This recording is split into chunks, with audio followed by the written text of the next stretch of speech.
Hello, welcome to When the Smoke Clears. My name is Joel. Um, I am coming to you live today from the Western Museum, the Briscoe Western Museum, downtown San Antonio. I just got out of church down at City Tribe, and great service they had there this morning.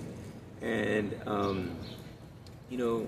always like to pick and choose a place where I do my podcast videos, and today this is the place I chose.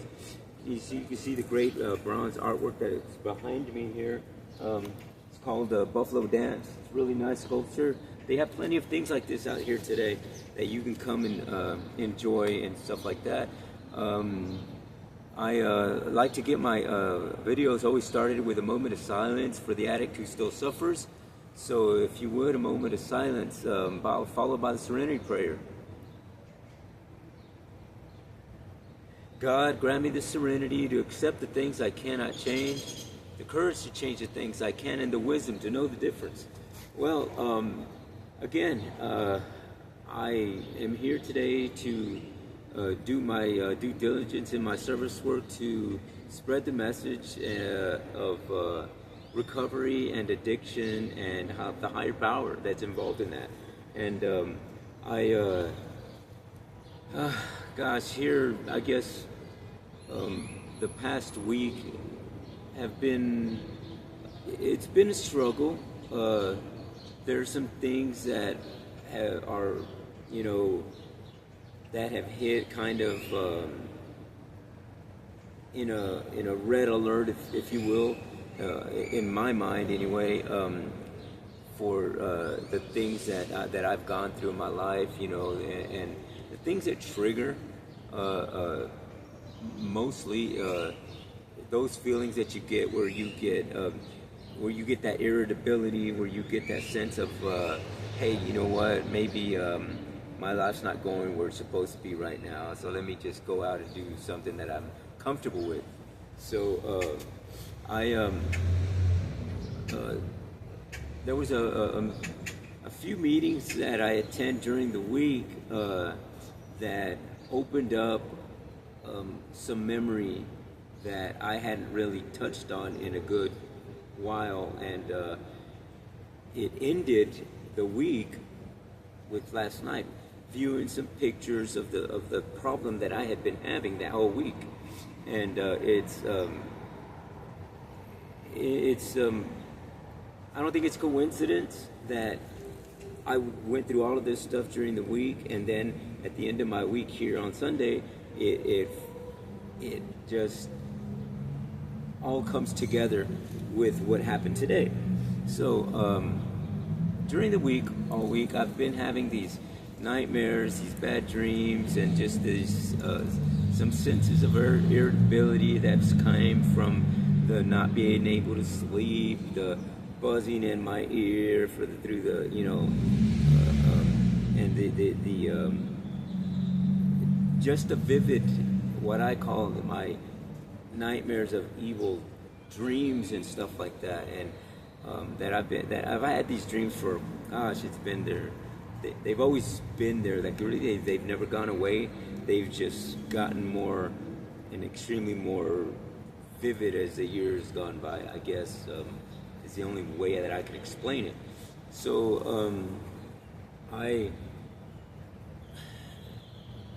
was at a meeting, and someone brought up, parents and stuff like that. So I've always had this issue with my own parent, meaning my father. And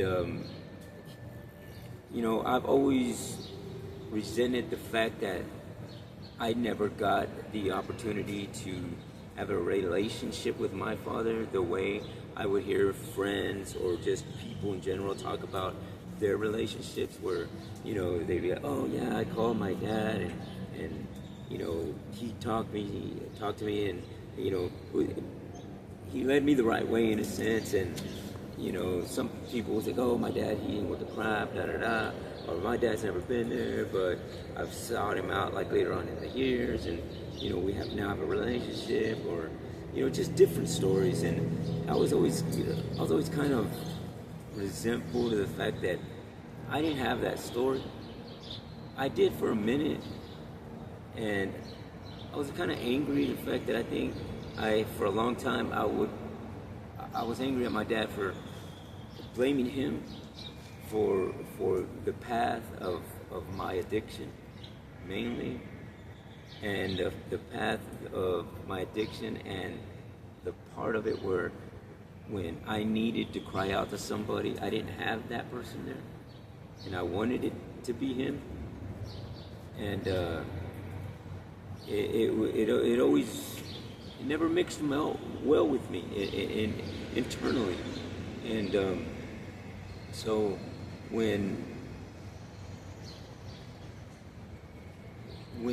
I got the opportunity in my adulthood to have that relationship with him, I found out that he was still doing his things that he did when I was a kid, and that was drinking and drugging and, putting his hands on my mother.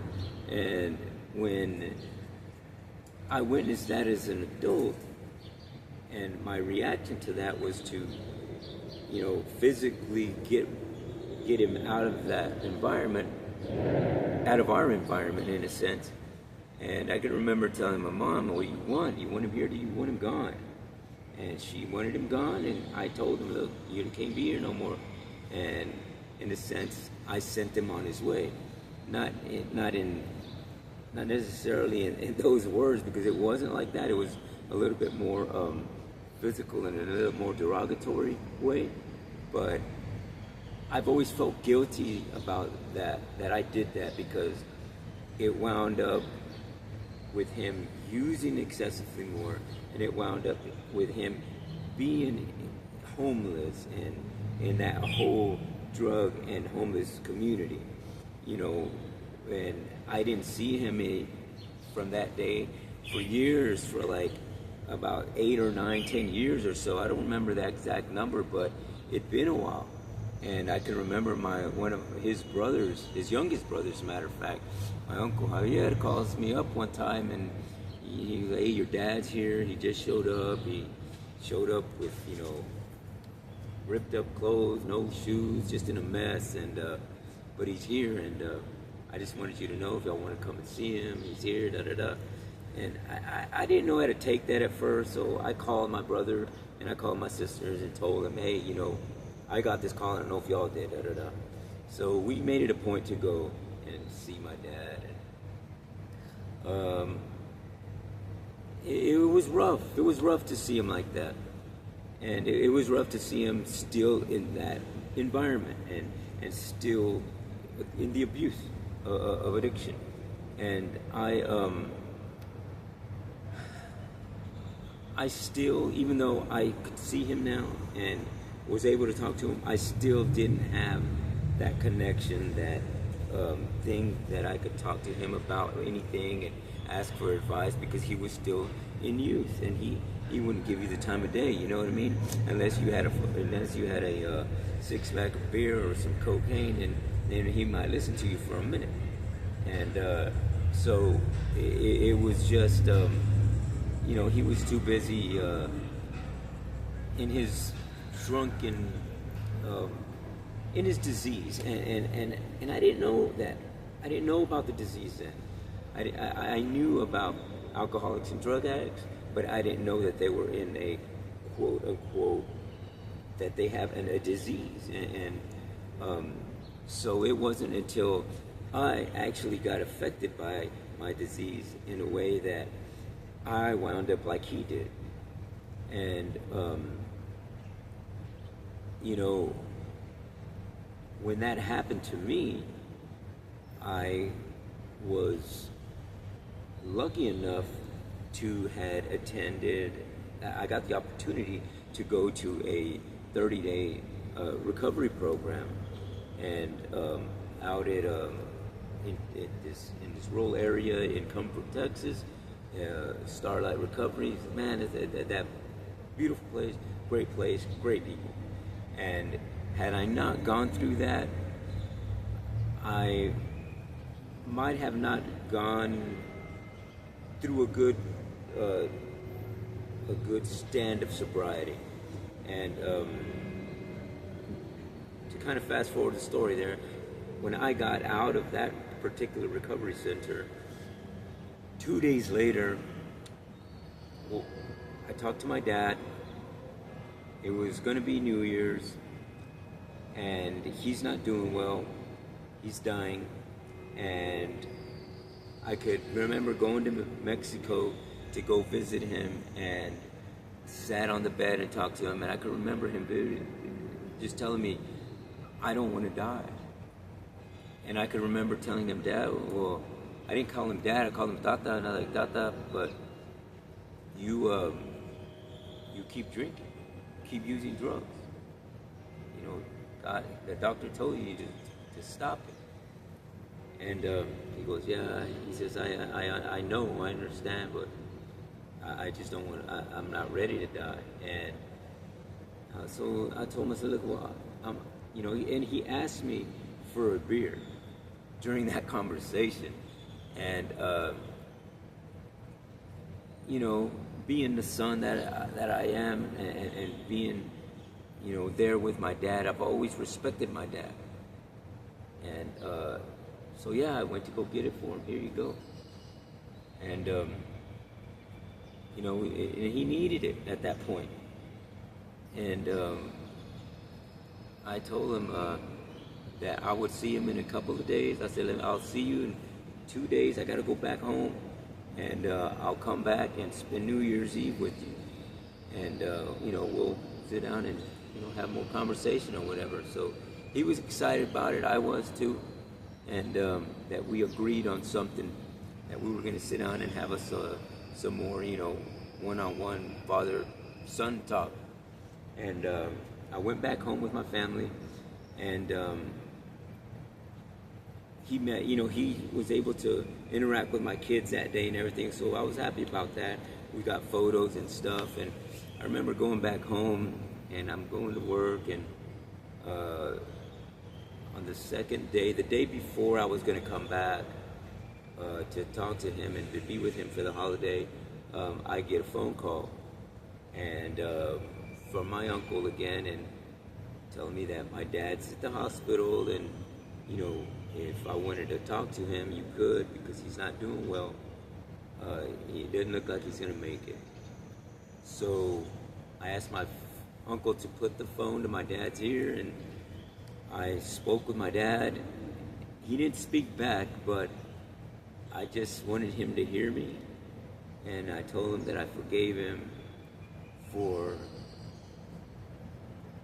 not being the son that I should have been if he saw me that way. And if he could hear me, to just know that I love you, and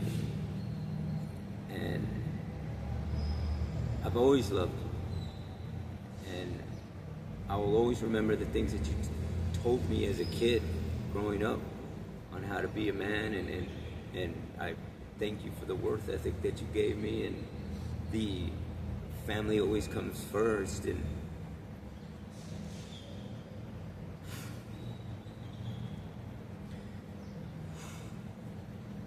excuse me, just those things that I could remember that I got from him, that really meant a lot to me. And anyway, my point here is that I had these visions and these things that were going on all week in my life, this past week, with the bad dreams and all those feelings that I felt, that I would blame him, that I was blaming him for, you know, for using, and I would just use to mask the feelings I was feeling. I would use to, in a sense, if I knew that I was hurting myself, I was like, yeah, just, you deserve it. And I was kind of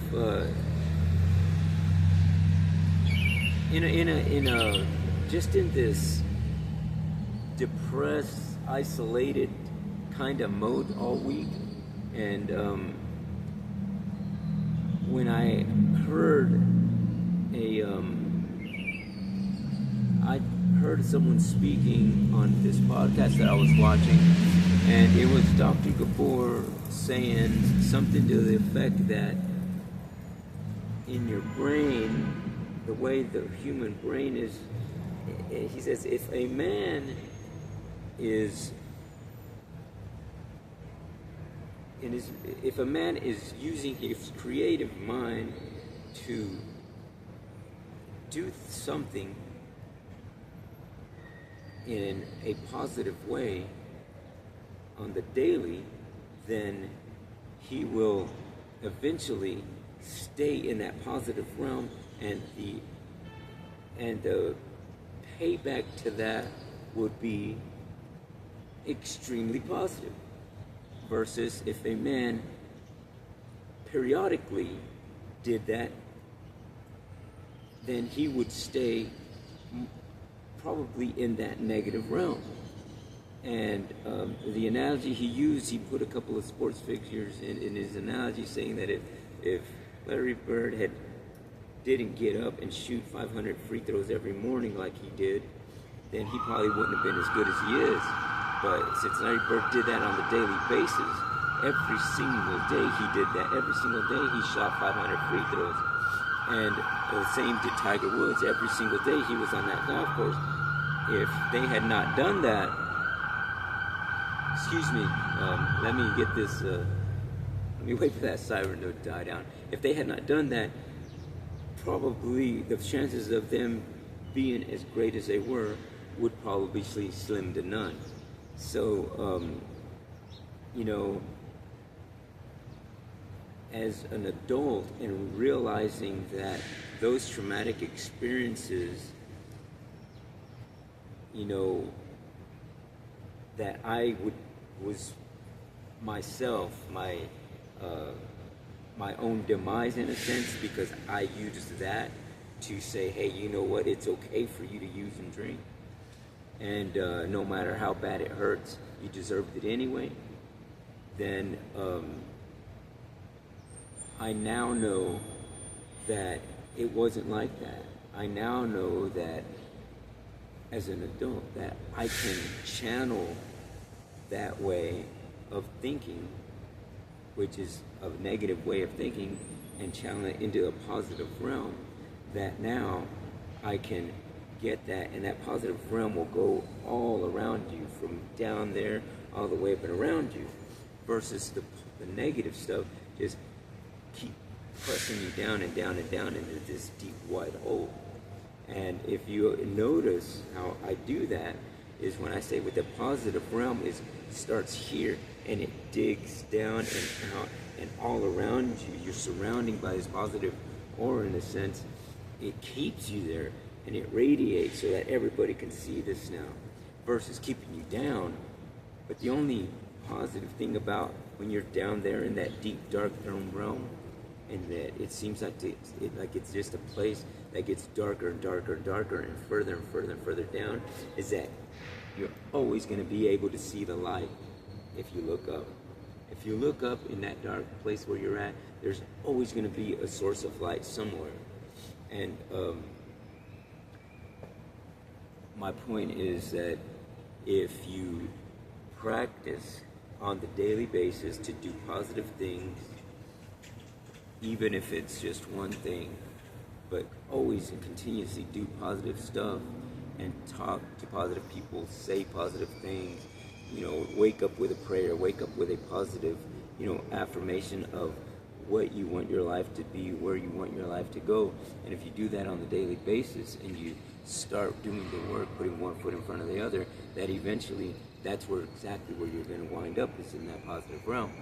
And going back to the story of my whole week, that was what happened, is that I was finding myself with all these memories and all these things that were coming up about my dad and my youth and my drug abuse was just weighing heavy on me, that I had to remind myself it was a thing that God's throwing all this stuff into your life to remind you that, hey, remember, where is it that you come from? Remember what it is that got you where you're at today, and remember what it was like to be in that dark place, and remember that you now can see the red flags of you moving forward.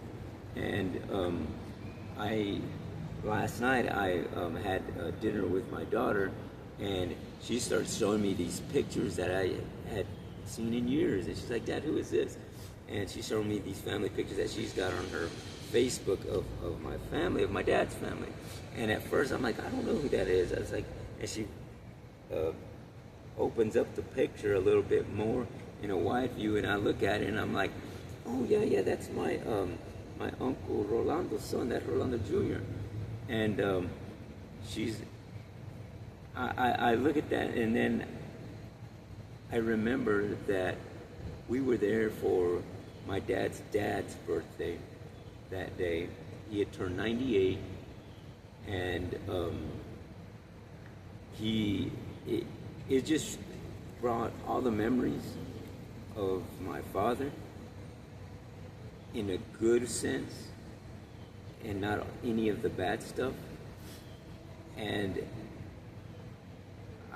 my daughter telling me stories about what she remembers, because she was little, and she was in elementary school when we went to that birthday in Del Rio, Texas. And for her to, at 21 now, sitting there and telling me stories that she remembers about that day when she was 6 or 7, was just it was heartfelt that she got a lot of positive feedback from a man who's 98 years old, who was on a positive thing all the time, who cared for his family, who cared about God, who didn't fall off the track when his wife died at 72 years old or something like that.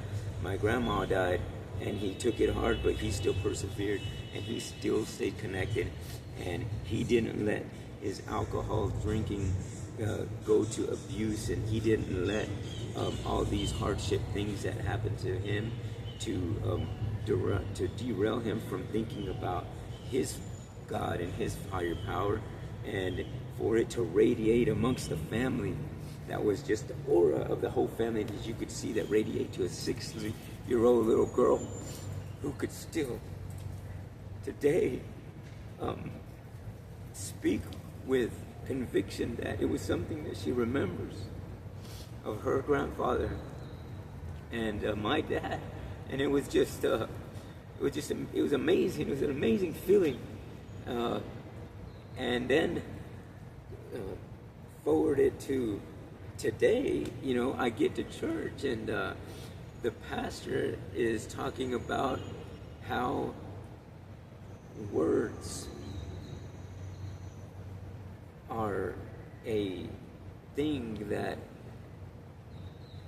people, it resonates with people in different ways, because words are like a double-edged sword, and words can be taken out of context in many forms, and that's why I tell I tell my kids and anybody that I talk to, that, you know what, if you would call me and not send me a text, because a text can get interpreted many different ways, and in today's generations, people have a lot of problems through text messages, because they think that it means something that the sender didn't mean it that way, and therefore, you get arguments, you get relationships broken up, you get things that happen that aren't supposed to happen, that they could have went a different avenue in the positive sense and not the negative sense. So it was just the pastor telling us how to figure out whether something that somebody tells you or something that you hear is a message from your higher power to lead you in different directions and help you in your life. And Um, there is it's let me get my notebook out, please. Give me a second.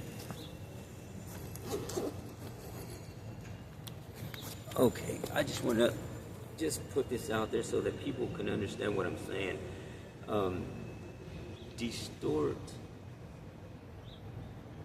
despise, but test.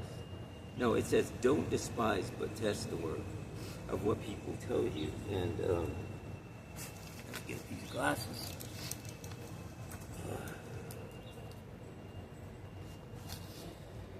And he broke it down in three different things. He says building, encouragement, and consolation. So it was is it wise? And sorry, but sometimes I have trouble reading my own writing. But are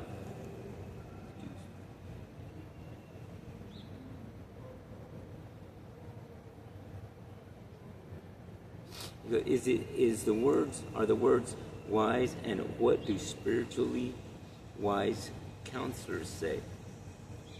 And is it consistent with your life story?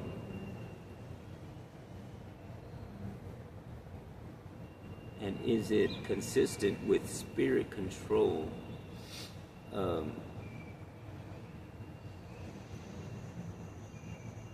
Have I fully obeyed the last word God revealed? And the equation that they put down was, do the last word God gave you in obedience. In other words, do those things on the daily, so that it says here it equals abundant life. And you can take that however you want and in every scenario of your life and in anything, because it says if you do something in obedience, it'll equal abundant life, whether it's physically, emotionally, if it's financially, whatever the case is. And in my particular case, and in my road of recovery from addiction, is that if I don't continue to be obedient in my recovery, then I won't get an abundant recovered life. It will eventually draw me back into one of these pitfalls that, because I've been there and I know that they are dark and they're evil and they're not fun. And never do you ever go back in a relapse to an exciting spot and an exciting feeling. Never does that happen. Fool yourself if you want, but that never happens. And unfortunately, our brain as addicts, we have this disease that our brain is wired and, in a sense, used to kind of talking us into doing a lot of things. So it's a very cunning and baffling situation, if you would. And it's a hard thing to do. By any means am I saying that recovery is easy, because it's not. But if it's repetitious, and if you're obedient to it, and if you keep that always, some stigma of that in your daily routine, I can guarantee you this, that you will stay in that positive and beautiful realm of recovery. And again, like I said, I always like to do my podcast from different sites here in San Antonio, Texas, because it's part of how I spend my day, of how I, keep the hours moving forward, and allowing me to do my work of service, to talk to an addict, talk to a homeless person, to try to help them come in and aboard onto this recovery life and realm, because it's a realm of people who care, people who are here to help. And I do this on my own, And you know, I'm not part of any AANA or any affiliate with anybody like that. I just know what works for me. I know what keeps me grounded. I know what keeps me sober, and I know what keeps me happy. And these are the types of things that I do so that that happens. And if I can bring anybody on board the train, well then, hey, you know, that's good enough for me. That for me, that's my due diligence. That's me. That's my service has done its job somewhere along the line of whatever my words has spoken and have spread out to somebody. So I am honored and grateful that I'm here and able to talk to you today. And like I say always in my videos, just most of the time, if you're in that dark place, if you're in the place where you need help, if you're in that place where you're just tired of doing that same thing, or if you're tired of opening up that bottle, if you're tired of, you know, smoking that bowl, if you're tired of using drugs, if you're tired of being in the bandos, if you're tired of being in the motel rooms, if you're tired of being in the hot sun in the street and not knowing where you're going to lay your head tonight, if you're tired of all that, there's help.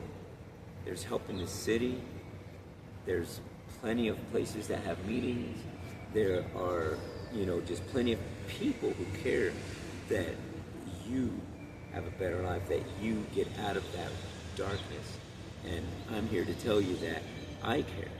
And I will give my number out always and my email so that people can send me a message, send me a text, call me if you need help, and if there's anything that I can do, I will do it. And if I can't personally do it, I will navigate you to the resources and the people who can, and that had helped me. And I always like to give shout outs to those meetings that I know personally, and I like to share it with the audience. So if you are in the west side, downtown San Antonio, you have the Esperanza group. In the northwest end of town, you have the Winners group. The southeast side of town, you have the Goliath group. And in the north central side of town, you have the Club 12. And I know folks in all these facilities, they have meetings of AANA. They have great people out there who care, who are not going to shoo you away, and who are going to show you love, and who are there because they care and they want to do their service work in helping the addict who still suffers. So again, thank you for watching my podcast. Please hit the like button somewhere on the page. I would really greatly appreciate that, and share the message if you would, please. Again, we'll see you from another site here in San Antonio, Texas. Till then, we'll see you on When the Smoke Clears. Thank you.